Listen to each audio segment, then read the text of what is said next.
Seorang wanita di tepi barat Palestina ditembak mati oleh tentara Israel pada Rabu 24 April 2024. Penembakan dilakukan karena wanita tersebut mencoba menikam tentara Israel yang sedang bertugas.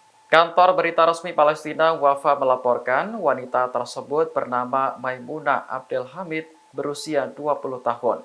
Ia mendatangi pos pemeriksaan di Kiryat Arba tepi barat dan mencoba menikam tentara Israel menggunakan pisau.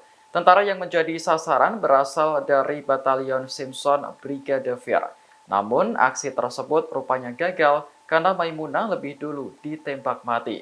Menurut laporan The Times of Israel, tidak ada tentara yang terluka dalam insiden tersebut.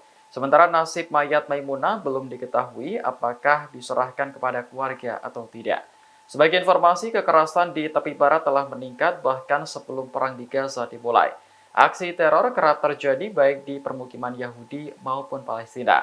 Sejak 7 Oktober 2023, tentara Israel dilaporkan telah menangkap sekitar 3.850 warga Palestina.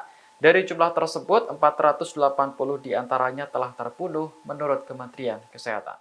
Download Tribun X sekarang, menghadirkan lokal menjadi Indonesia.